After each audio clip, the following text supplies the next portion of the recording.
Segundo Reis, capítulo 4.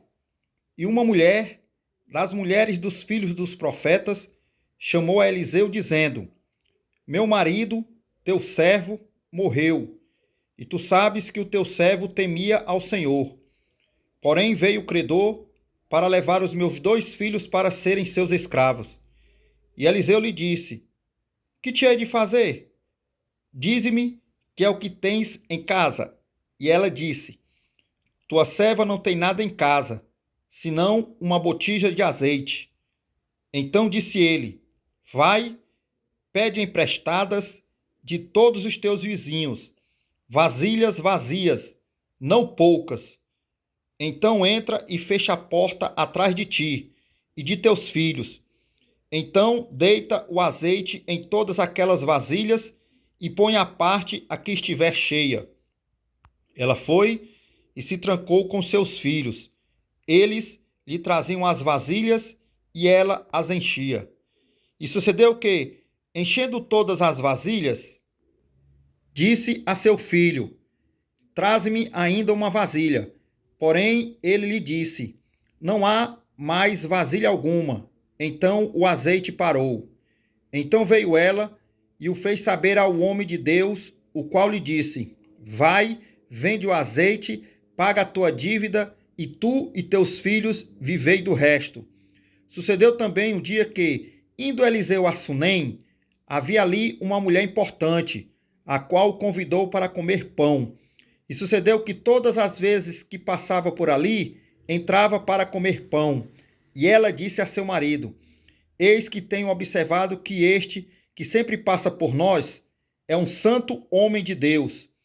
Façamo-lhes, pois, um pequeno quarto junto ao muro, e ponhamos ali uma cama, uma mesa, uma cadeira e um candeeiro. Assim, vindo ele a nós, para ali se recolherá. E sucedeu que um dia ele chegou ali, recolheu-se àquele quarto e se deitou. Então disse ao seu moço Geazi: Chama esta sunamita. E chamando-a ele, ela se pôs diante dele. Porque ele dissera: Diz-lhe, eis que tu nos tens tratado com todo desvelo. Que se há de fazer por ti? Haverá alguma coisa de que se fale por ti ao rei ou ao chefe do exército? E disse ela: Eu habito no meio do meu povo. Então disse ele: Que se há de fazer por ela? E Geazi disse: Ora, ela não tem filho e seu marido é velho. Por isso disse ele: Chama-a. E chamando a ele, ela se pôs à porta. E ele disse: A este tempo determinado, segundo o tempo da vida, abraçarás um filho. E disse ela: Não, meu senhor, homem de Deus, não mintas a tua serva. E concebeu a mulher e deu à luz um filho, no tempo determinado, no ano seguinte, segundo Eliseu lhe dissera. E crescendo o filho, sucedeu que um dia saiu para se encontrar com seu pai, que estava com os trabalhadores que faziam a colheita. E disse a seu pai: Ai, a minha cabeça! Ai, a minha cabeça! Então disse ao moço: Leva-o à sua mãe. E ele o tomou e o levou à sua mãe, e esteve sobre os seus joelhos até ao meio-dia, e morreu. E subiu ela e o deitou sobre a cama do homem de Deus. Fechou a porta e saiu. E chamou a seu marido e disse: Manda-me já um dos moços e uma das jumentas, para que eu corra ao homem de Deus e volte. E disse ele: Por que vais a ele hoje? Não é lua nova nem sábado. E ela disse: Tudo vai bem. Então pôs os arreios na jumenta e disse ao seu moço: Guia o animal e anda, e não te detenhas no caminho, senão quando eu tu disser. Partiu ela então e foi ao homem de Deus, ao monte Carmelo.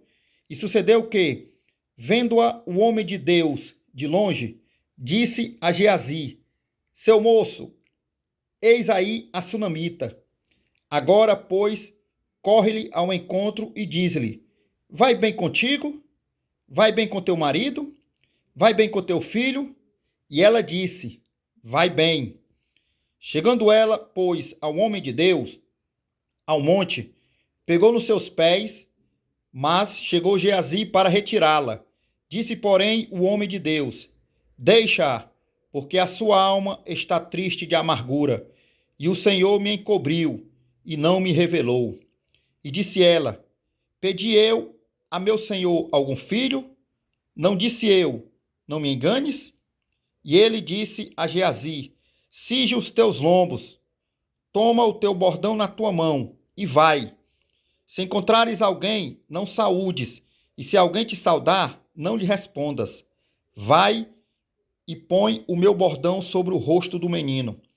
Porém disse a mãe do menino, vive o Senhor e vive a tua alma, que não te hei de deixar.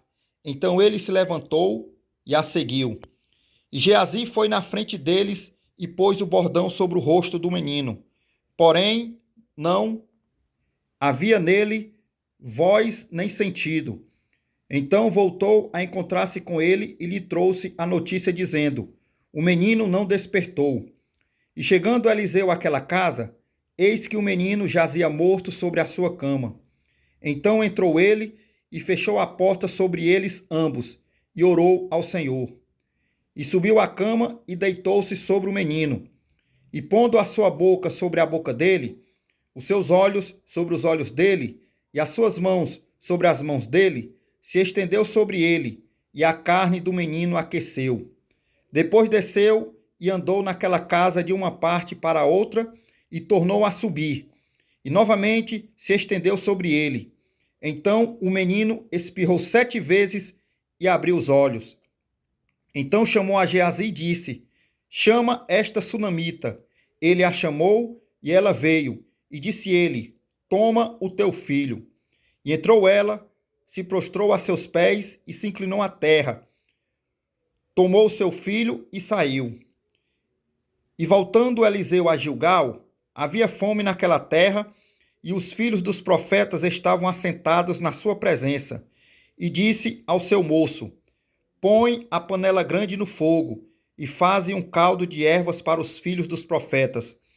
Então um deles saiu ao campo a apanhar ervas, e achou uma trepadeira, e colheu dela, enchendo a sua capa de frutas amargas. Então veio e as cortou na panela do caldo, porque não as conheciam. Assim deram de comer para os homens. E sucedeu que, comendo eles daquele caldo, clamaram e disseram, homem de Deus, a morte na panela. Não puderam comer. Porém ele disse, trazei farinha. E deitou-a na panela e disse, dai de comer ao povo. E já não havia mal nenhum na panela. E um homem veio a Baal-Salisa e trouxe ao homem de Deus pães das primícias, 20 pães de cevada e espigas verdes na sua palha, e disse, dá ao povo, para que coma. Porém seu servo disse, como hei de pôr isto diante de 100 homens?